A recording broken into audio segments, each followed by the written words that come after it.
زانای گەورەی فیزیا ئەلبەرت ئەنشتاین دەڵێت بۆ من بەسە هونەرمەندێک بم کە بە ئازادی لە خەیاڵدا بژیم.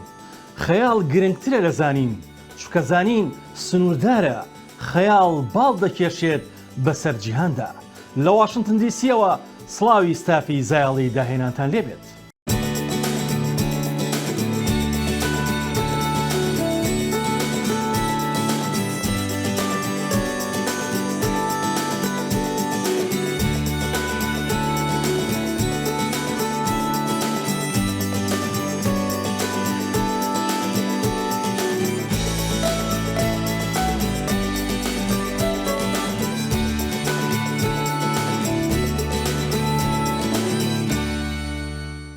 کۆنسرتێکی ساڵانەی کەپیتال فۆرس لە واشنگتن دیسی بۆ موزیک و گۆرانیەکانی ئەم ساڵ سازکرا و خۆیان ئامادە کردووە بۆ نمایشی ڕاستەوخۆی ئەم هەفتەیە. فەرموون لەگەڵ ئەم راپۆرتە.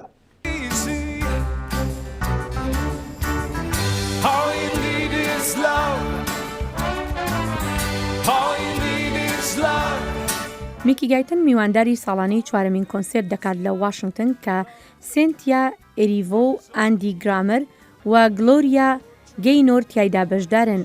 میکی گایتن میوانداری ئاهەنگەکەی کرد بۆ 42هەمین کۆنسرتی ساڵانەی ئەکاپیتال فۆرت لە واشنگتنی پایتەخت لەم هەفتەیەدا بەر لەوەی هەمان ئەرکی نمایشی ڕاستەوخۆ بۆ ڕۆژی دووشەمە بگرێتە ستۆ. ئەستێرەکانی کەنتری میوزیک لە پێشەنگی لیستی یەکەمدا بوون بۆ ئێوارێکی نیشتیمانی نمایشی مۆسیقا کە ئەستێرەکانی میوزیک و گۆرانی تیادا بەشدارن، لەوانە سینتیا ئێریڤۆ، یۆلاندا ئادەمز، ئاندی گرامەر، گلۆریا گەینۆر، جێک ئۆین، کەیب مۆ، ئێمیلی بێر، ڕیچەل پلاتن و لۆرێن ئالرێد لەگەڵ سەمفۆنیای نیشتیمانی ئۆرکێسترا. نمایشی ساڵانەی ئاهەنگی ڕۆژی سەربەخۆیی ئەمریکایان ساز کرد و بە نمایشی یاری ئاگرینەکان کۆتایی بە چالاکیەکە هات. تەواوی نمایشەکەی ئەکاپیتال فۆرت ڕۆژی دووشەمە لە کەناڵی PBS و تۆڕی کەناڵەکانی ئەمریکا پەخشکرا.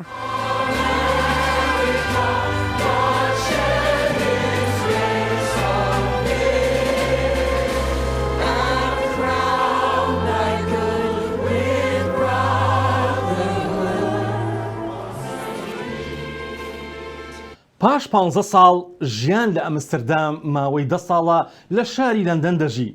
نووسەر و ڕۆژنامەنووسە و کاری مونتاجی فیلمیشی کردووە. ماوەی 5 ساڵ سەرنووسەری گۆڤاری ئێکس پۆنتۆ مەگەزین بوو کە لەسەر ئەنتەرنێت بە زمانی هۆڵندی و بە زمانی ئینگلیزی بڵاو دەبێتەوە. لە گۆڤاری ڕەهەندا بابەتی بڵاو کردوێتەوە و کاری ڕۆژنامەوانی بۆ ڕۆژنامەی هاوڵاتی کردووە. هاوکات ئاوێنەش چەندین خولی دەربارەی ڕۆژنامەوانی لە کوردستان و دەربارەی مونتاجی فیلم لە بەریتانیا ساز کردووە. ماوەی 9 ساڵە وەک ڕۆژنامەوان کار بۆ ئاژانسی هەواڵی ئینسایت دەکات دەربارەی عێراق و کوردستان بە زمانی نیزی. خاوەنی بڕوانامەیی بەکەلۆرەسە لە سۆسیۆلۆژیادا لە زانکۆی ئەمستردام. هاوکات نامەی بەکەلۆرەسەکەی دەربارەی ئەنفال بوو. خاوەنی بڕوانامەی ماستەرە لە بواری نووسینی ئەدەبیدا لە کۆلێژی بێک لە زانکۆی لەندەن. لە ساڵی 2021دا ڕۆمانی دیوارێک لە شوشە بە زمانی ئینگلیزی بڵاو دەکاتەوە. ئێستاش گۆران بابەعەلی میوانی زایاڵی داهێنانە. کا گۆران بابەعەلی بەخێر بێ بۆ بەرنامەی زایاڵی داهێنانی دەنگی ئەمریکا. سپاسدانەکەم. زۆر سپاس. کا گۆران هەڵبەت ئەمەوەیە بۆ دەست پێ بکەین. ئەمڕۆ ئەوە کتێبەکەی ئێوەیە. ئەمڕۆ هەڵبەت باران بوو. زۆر ترسام بارانەکە ئەو دیواربەندە لە شوشە دروستکراوەی ناو ڕۆمانەکە لێڵ کات و کارکتەرەکە نەتوانێت بۆ ئەبەت بێتە دەرەوە. پێم خۆشە لە ڕۆمانەکە تۆ دەست پێ بکەین. هەڵبەت ئەمە یەکەمین ڕۆمانی تۆیە بە زمانی ئینگلیزی و باز لە کێشەیەکی یان پرسێکی جیهانی گەورە ئەکات کە پەیوەستە بە مەسەلەی پەنابەران و خەیاڵێکی جوان لە ناو ئەم ڕۆمانەیە ئەشی. پێمان خۆشە لە زمانی خۆتەوە ڕۆمانەکە زیاتر ئاشناکەین بە خوێنەرانی کورد. سپاس دەکەم. لە ڕاستیە با بڵێن چیرۆکی سەرەکی ڕۆمانەکە دەربارەی گەنجێکی پەنابەرە لاوێکی 19 ساڵە دوای سەفەرێکی پڕمەترسی بڵێن بە دەریایەکە دوای قڵبوونەوەی بەلەمەکەیان و ڕزگاربوونی لە بەلەمەکە 34 ڕۆژێ بە بیابانێکی شاتەیە پەڕێ مەسەلەن ئەڕوا بە دووسێ بوتڵ ئاو و هەندێک نەختێنان کە پێیەتی تا ئەگاتە با بڵێن شارێکی زۆر جوان و پاک و با بڵێن شوێنی ئەو شوێنە ئەمینەی کە مەبەستی بۆ پێی بگات ڕوبەڕووی دیوارێکی گەورەی شوشا بێتەوە دیوارێکی یەکجا بەرزە 130 متر بەرز بە کیلۆمەترها بە هەرد و لایە بڵێن درێژە بێتەوە بە بیابانەکەیە با بڵێن ڕێی لێ ئەگرێ کە بچێتە ئەودی بۆ شارەکە ناگا بە شارەکە تەنها کوخێکی بچووک هەیە لە پشت شوشەکەەوە پاسەوانێکی پیر پیاوێکی پیر پاسەوانی ئەکات پاسەوانی ئەو تەنها دەرگایەکە بۆ چوونە ژوورەوە بەڵام کاتێ بڵێن کە لاوەکە یەت و قساکە نۆمانە و بێگومان و یا وەکو پەنابەر هاتووە بۆ چێتە شارەکە بەڵام ئەبێ چیرۆکێکی باوەڕپێکراوی هەبێ کە بۆچی ڕای کردو با بڵێن ئەمجا ئەتوانێت ئەو پاسەوانە ئەتوانێت ڕێگەی باو بێتە ژوورەوە ینی با بڵێن بەداوای مافی پەنابەری کە بەڵام چیرۆکێکی باوەڕپێکراوی هەبێ بێگومان من حەز ناکەم باسی با بڵێن چی پێڵێن با بڵێن چی ڕوئەیە بۆ خوێنەری بەجێهێڵین بەڵام پەنابەرەکە کە با بڵێن لە داواکردنی مافی پەنابەریە چیرۆکەکانی کە ئیجێڕێتەوە بڵێن لە مێژووی نەتەوەکەی خۆیەوە دەست پێکات کە لە ڕاستیە مێژووی خێزانەکەی خۆیانە لە بڵێن لە نەنکی و باپیرە گەورەی و ئەوانەوە تا ئەگاتە کاتی ئێستا بەڵام لە ڕێەوە چیرۆکی با بڵێن مێژووی نەتەوەکەی خۆشیەک گێڕێتەوە و هەروەها ئەمجا ژیانی منداڵی و هی خۆی و هی خێزانەکەی و تا ئەگاتە ئەوەی بۆچی ڕای کردووە بەڵێ کاک گۆرامیسم ئالێرە ڕاگرم هەڵبەت لە ڕێی چیرۆکێکی زۆر کە ئەوان داوایەکەن بۆ مافی پەنابەرێتی چیرۆکێکت هەبێ بەڵام لە ڕێم چیرۆکەوە چیرۆکی نەتەوەیەکە گێڕێتەوە چیرۆکی نیشتیمانێکە گێڕێتەوە چیرۆکی خەڵکێکی گێڕێتەوە هەڵبەت مێژوویەک هەڵەیاتەوە استراتیژی ئەم ڕۆمانە ئیشکردنە لەوەی کە مێژوویەک ڕەنگە لە بیرکرا بێ ئەبێ هەڵ بدرێتەوە ئەم مێژووە شتی تایەکە لە یاد ناکرێتتر بەڵێ خۆی ئەزای وەکو بیرۆکەیەکی لەو بیرۆکە زۆر سادەیەوە هاتووە ئەوەی کە مەسەلەن تۆ وەک پەنابەرێک ڕاستە لەوانەیە شتێک ڕوویا بێت شخصی لە خۆت و ڕات کردووە لە زۆبەی وڵاتانی ڕۆژاواش کاتێک داوای مافی پەنابەریەکە هەر پەنابەری ئەبێت چیرۆکی تایبەتی خۆی هەبێ یانێ بێت تۆ بڵێ بۆچی من ژیانی خۆم ژیانی کەسی خۆم تۆکو تاکە کەسێکەوە تۆتە مەترسیەوە ئەوایە ڕاکەم ئەگەر نا ژیان لە مەترسیا بوو بەڵام بێگومان هەرێکە لە ئێمە هەزانین هەر کەسێک کە پەنابەر بێت ئەزانی تۆ حتا ئەگەر کێشەیەکی تایبەتی خۆشت هەبووە کە ڕات کردو بەهۆیەوە ئەو کێشەیە هەروە کێشەیەکی تاکە کەسی نییە مێژوێکی لە پشتەوەیە کۆمەلگایەکی لە پشتەوەیە سیاسەتی لە پشتەوەیە بەڵام هەموو ئەمانە با بڵێن زۆربەی ئەمانە لە ڕاستە لە بیرەکرێت لەو کاتەیە کە با بڵێن لێرە بۆ زۆربەی پەنابەر هەر ئەوەش هۆی سەرەکی ئەوەیە کە زۆربەی پەنابەر لە ئێستاە ڕەدەکرێتەوە بێگومان لەبەرەوەی کە ئەوەنی هاوکێشەکان گۆڕاوە لە دنیاە مەسەلەن ئەو یاسانەی پەنابەری کە هەیە هینی دوای جەنگی جیهانی دووەم و ئەو کاتانەیە شێوەی سیاست گۆڕاوە حتا دیکتاتۆرەکان گۆڕاون شێوازی ژیانی بەشەر گۆڕاوە لە کۆمەڵگا جیاوازەکانە هیچێکێ لەم شتانە ڕەچاو ناکرێت لە ڕاستیە ئەوە ئەبێتە کێشەی سەرەکی زۆربەی پەنابەر هەم لەوەی کە پەسەند ناکرێن مافی پەنابەریان پێ نادرێ هەم لەوەی کە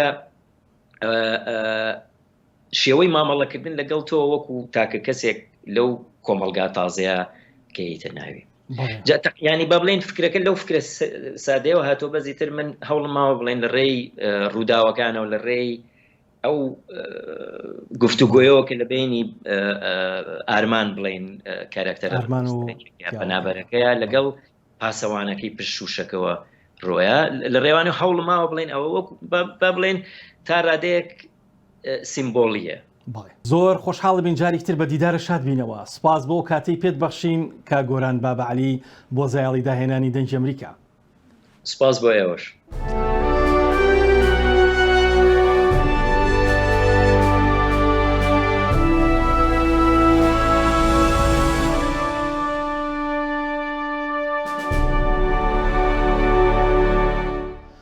ڕۆمانوسی پورتوگالی ساراماگۆ دەڵێت ئێمە وشە بەکاردەهێنین بۆ ئەوەی لە یەکتر تێبگەین و تەنانەت هەندێک جار بۆ ئەوەی یەکتر دۆزینەوە.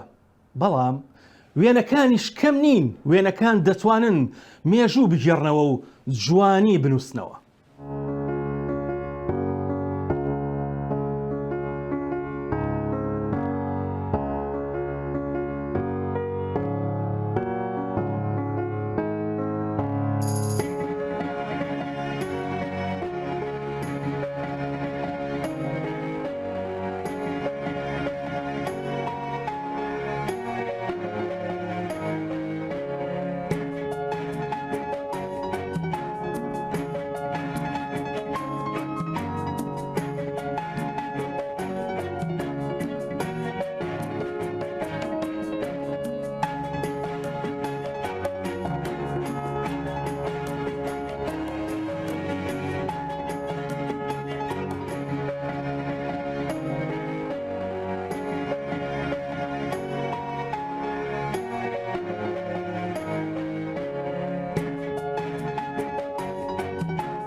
نینجا یاریەکی ئاسان نییە، بەڵام وەرزشێکی بەنێوبانگ و مێژوویشە. لە قەزای پێنجوەن نمایشی وەرزشکارانی نینجا وای کردووە ڕێکخراوێکی تایبەت بە وەرزشی نینجا دامەزرێنن.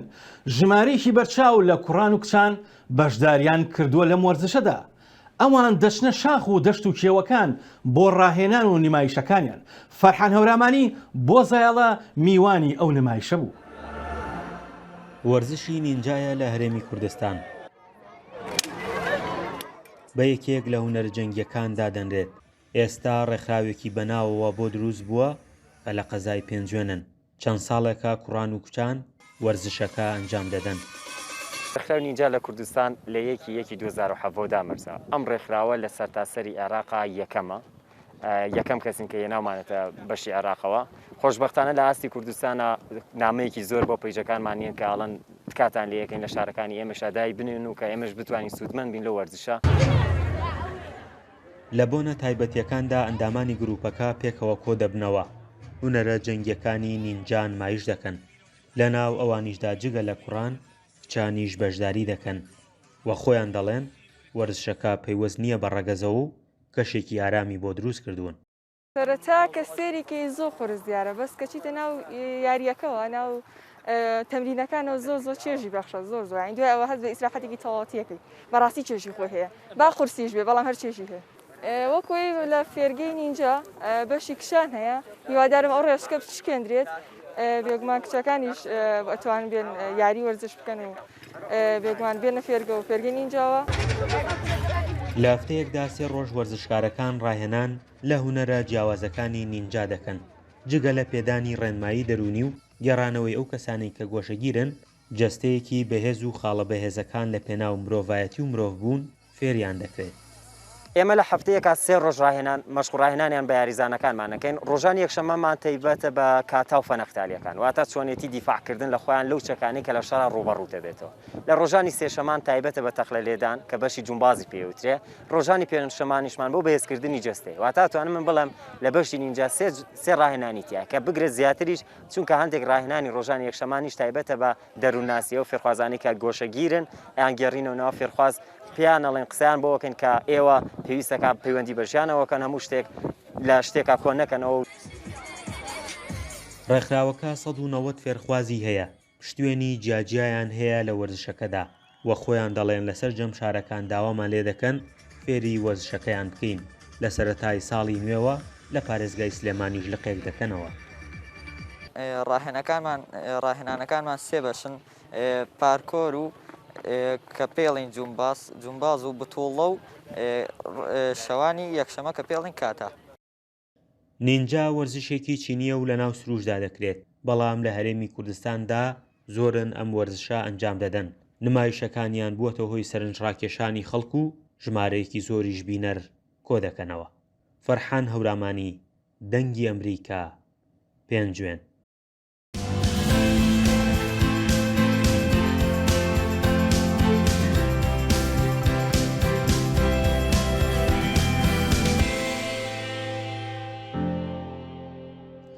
ئەم نەریتە کە مێژوەکەی دەگەڕێتەوە بۆ جەنگێکی 30 ساڵە. ئەم نمایشە لەو باوەڕەوە سەرچاوی گرتووە کە شانۆگەریەکە شارۆچکەکە ڕزگار دەکات لە نەخۆشی دوای دواخستنی 2 ساڵ بەهۆی پەتایی کۆڤید-19ەوە. 42هەمین شانۆگەری پاشن پلەی لە گوندێک لە باڤاریا لە باشووری ئەڵمانیا دەستیان کردەوە بە نمایش. لە گوندی ئۆبێر ئامێرگا و هەڵکەوتوو لە بناری ئاڵپ لە ئاڵمان کە پیاسە دەکەی زۆر وێ دەچێت چاوت بە کەسێک بکەوێت کە لە نەخشی ئەیسای مەسیحدایە، یان یەکێک لەو 12 قوتابی و ڕێڕەوانی ببینی. لەو 5500 کەسەی کە لەو گوندەدا دەژین، 1400 کەسیان لە تەمەنی 3 مانگەڕا بۆ 85 ساڵی لە شانۆی ناسراو بە سۆز و خۆلیادا بەشداری دەکەن. دروستە ساڵ پێش 1920دا ئەو نمایشە بەهۆی بڵاوبوونەوەی پەتای ئیسپانیا هەڵوەشێنرا. لەو کات لە 1922دا دەبوایە و دوای بخات، بۆیە نەریتێکی تایبەتە. ئەو شانۆیە کە هەر 10 ساڵی جارێک بەڕێو دەچێ و ئەو ژمارە زۆرەی کە تێدا بەشداری دەکەن وەک هێمایەک لە وەسفکردنی مەرگ و زیندوو بوونەوەی ئیسای مەسیحە. پێش ئۆکرانیا شەڕ هەبووە. ئێستاوانیشان دەدەین کە تەنیا یەک شەڕ هەیەویش لە ئۆکرانیایە. پێش شەڕ لە ئەفغانستان، سووریا، یەمەن و شوێنی تر هەبوون. ئەوان بابەتی سەرەکین کە جێگای نیگەرانی من بوون کاتێک کەسایەتی مەسیحیم نووسی. هەمیشەش ئەو پرسیارم لە خۆم دەکرد کە چۆن بتوانم ئەو لە نمایشدا بگونجێنم. فرێدری کە لە نەخشی ئیسادایە، ئەوە دووهەمین جارە ئەم ساڵ کە لەو شانۆیەدا بەشدار دەبێت. ئەو دەڵێت شانۆی سۆز و خۆلیا ئێستا بۆتە بەشێکی گرنگ لە پێناسەی شارەکە. بۆ من ئەو شانۆیە فرەلانەیە، ئەوەش سۆز و خولیایەکی تەواوە کە هەڵبەت لە ئەو نمایشە سەرچاوەک دێت. هەر بۆ ێشە خەڵکی گوندەکە زۆریان بەلاوە گرنگە. ئەو نەریتێکی نزیکەی 400 ساڵ لەمەوە پێشە کە بەشداری تێدا ئەەکەین. دیارە کاردانەوە و تێڕوانین لەسەر مەسیح هەیە و ئەوەش کە بۆچی هاتە سەرجیهان. هەڵبەت کەسانی زۆر هەن کە خوازیارن لەو شانۆیەدا بەشدار بن، بەڵام هەندێک مەرجیش لەو نێوەدا لە گۆڕەدان. ئێمە هەندێک ئیمتیاز دەدەین لە ماوەی شانۆکەدا. ئێمە ناچینە پشودان و لێرە دەمێنینەوە. هاوسەرەکەشم تێیدا بەشدار نییە. ڕێگای پێنادێت چونکە دەبێت لە گوندە کە 20 ساڵ ژیا بیت. بۆ ئەوەی بتانی بەشداری بکەیت دەبێت لە بەرچاوی بگریت. هەرچەند بەشێک لە شانۆکەش نییە، بەڵام منداڵەکانیشمان تێیدا بەشدارن. لە مەسەلەی بنەماڵەدا دەبێت دڵنیابین کارەکە بەباشی بچێتە پێش. ئەو شانۆگەرە دەڵێت تەنانەت هەر لە سەردەمی منداڵیەوە سەبارەت بەوە قسەمان دەکرد، بەڵام نەمدەزانی بەسەرهاتەکە چۆنە، بۆیە دەمەویست تێدا بەشداری بکەم. نەریتی ئەو شانەوەیە دەگەڕێتەوە سەر و بیرۆکەیە کە بەڕێوەبردننی وا دەکات پەتا و نەخۆشی لە وڵاتدا نەمێنێت. سەلاح پیرۆتی، دەنگی ئەمریکا. پەریەکانی دەریا تەنها ئەفسانەیەکی دێرین نییە، بەڵکو بە درێژای مێژوو باوەڕ وا بووە کە پەریەکان لە دەریا دووردەستەکانە دەژین. ئێستا خانمان بیریان لەوە کردوتەوە بۆ وەرزش دامەزراوەیەک دامەزرێن و وەک پەریەکان مامەڵە بکەن و مەلە بکەن و پێشبڕکەی جیهانی بۆ سازکەن. کۆمپانیایەکیش ملیۆنەها دۆلاری تەرخان کردووە بۆ دروستکردنی پۆشاکی شێوە ماسی پەریەکان. چێکردنا دیفکێکی ماسیە و نقمبوون دو کیراهیا دەریایدا bi vê rengî dibek û balkêş xuya bike. Li seranserî cîhanê bi hizaran kes hene ku ji melevaniya wek periyên deryayî keyfê dikin û êdî ne tenê ji bo zarokan e û bala mazinan jî ji her regez û zayîndeyan dikişîne xwe. Yek ji wan pengî tebora ye ku jineka regezguhêz ya Filipînî ye. Dîtina lingên xwe di nav qalibekî periya deryayî de xewneke zarokiyê bû. براستی ئەوێ خەبنێکە بۆ ji بۆ من دەخواست جوانێکی سادە نێزیکە دەریای و چیایان بژیم ji ber vê yekî min hezra tiştekî kir ku xebna min bû ev ji pariya deryayî bû ku pêdiviyê ez berdevam bim û helbet noqumkirin jî bilaş e. Di salên dawî de hejmareke zêde ya xelkê daketine pêşbirkê ya periyên deryayî. Grûpên navxwayî civakek bi navê Pats çêkirin ku mal û paşkeftên xwe di vê projeya milyon dolarî de sermaye kirine û niha bûne navnetewî. Me gelek çalakiyên ciyavaz ji bo zarokan hene me rehananên pariya deryayî hene bo ev kesên hez dikin rehwan bibin. Me gelek firoşyarên balkêş hene ku di çîkirina cilo bergên avî de شهرزان e. Berî pandemiyê Çînê pêşbirkêya periyên deryayî li darxist û niha li seranserî cîhanê têne li darxistin ku bi Mirkans têne naskirin. Meha borî pitir ji 300 kesan ji Amerîka û Kanada beşdarî têde kirin. Ez hêz dikim ku ez kesekî din ya guhertoyek xwe ya di qalibekî din deme. Di warê cuda de gelek eceb û kêfxweşiyê ku ez vî aliyê xwe diyar bikim. Casey Robin ji Kaliforniya hatiye da hunerên xwe bifirûşit. Ew dibêjit dema ez wek periyên deryayî melevaniyan dikim, ez hes dikim ku şajinek periya deryayî me. Lê dema ez wan dikêşim, ez bi her rengekî û awayekî wan dîzayn dikim û melevanîkirina dibin deryayê de şehrezayî pê divê. Society of Fat Mermaids saziyeke bû çêkirina culûbergan ji bo kesên qelew ji ber ku em bixweveyne. Rêxistinên PADI, SSI û NAUI niha rêxistinên serekiyên cîhanî ne ku kursên vê cure melevaniyê didin û birwanameyê jî dibexşin.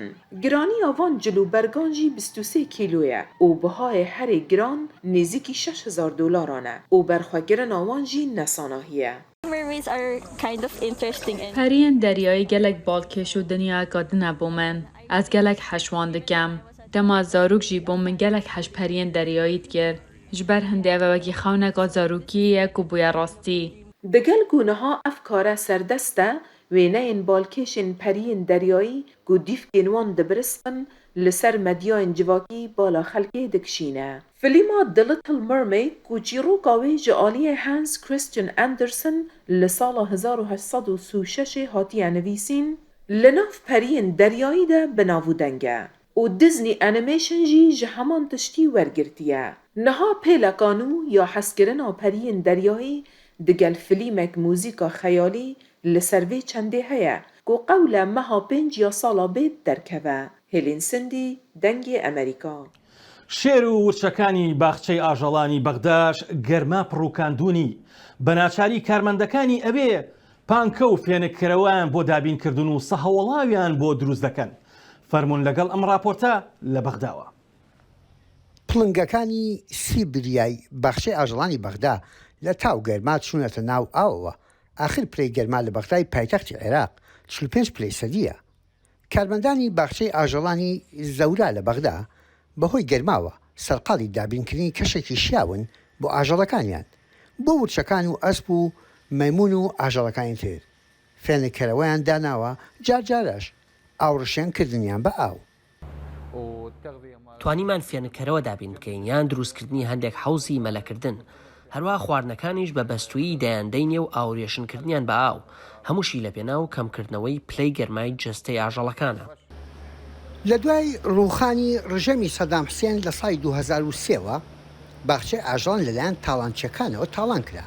ئەو باخچەیی سەردەمانێک گەورەترین باخچەی ئاژەڵان بوو لە خۆرهەڵاتی ناوەڕاستدا. ئێستا باخچەکە لە ناو پاچی زەورای بەغدایە و نزیکەی 1000 ئاژەڵی تێدایە. دیمەنی ئاژەڵەکانیش ڕوونە لە چه خۆشبەختیەکدان. لەم وەرزی هاوینەدا خەرجی پێداویستیەکان کەمی کردووە. سەرڕایەوەش فەرمانگەکەمان توانی کە پێداویستیەکان دابین بکات تاوکو ئاژەڵەکان بپارێزین و چاودێری بەردەوامی پلەی گەرمای جەستەیان بکەین. ئەگەر ڕۆژگارێک باخچەی ئاژەڵانی زەورا یەکێ بوو بێ لەو شوێنانەی خەڵکی دەرەوەی بەغدا بۆی چوو بێتن، ئێستا ئەوە دۆخی باخچەی ئاژەڵانە. یەحیا بەرزنجی دەنجی ئەمریکا. ژینگە بەشێکی گەورەیە لە ژیانی شارستانی وا خەریکە نەورەسەکان دەبنە مەترسێکی گەورە بۆ سەر جۆرە پەلەوەر و ئاژەڵە ڕەسەنەکانی ئوسترالیا. شارەزایان دەڵێن چارەسەرێکیان دۆزیوەتەوە بە پێدانی دەرفەتێک بە بەچکەکانیان بۆ ئەوەی بڕۆن بەرەو زەریا. پرزگرێکن نەبتەنێ دزیە تقالکێ چیپسانە لێباڵندەی نەورەس گەفەکە مەزن لە ژیانە بەژی دکە لێ باشووری گرێت باریە ریف لە ئوسترالیا. ئەو تشتێکێک و لە سەرانسەری پەراوێن ڕۆژهەڵاتە ئوسترالیا چی دەبە وسا دیار دەبە و ژمارە نەورەسان پڕ زیێدە بوویە. لە گراڤا هێرۆنێ یا لێ قراغ ئاوا گلادستۆن نەورەس چێلیکێ کێسۆیان دخوێ ji corên Çolonya Mêdas û karêta û çêlîkê balendeyên bejî ji ber wê rêjeya çend coreyan ji lawran li wir yê diber xwe didin gosax bimînin kêm dibe. Nam hezir dikin ku newres li vê giravê nêçîrvanên xwezayî ne. Ji ber vê yekê cihê wan li vir heye. Lê zêdebûna ji mara wan bûye cihê metirsiyê. Ew fişareke nepêwîst e li ser kêsoyên deryayî yên kesk yên dibin metirsiyê de dijîn û karêta yên li ber nebûnê ne û pir diber xwe didin ta gosax bimînin ji ber guherîna keş û hewayê.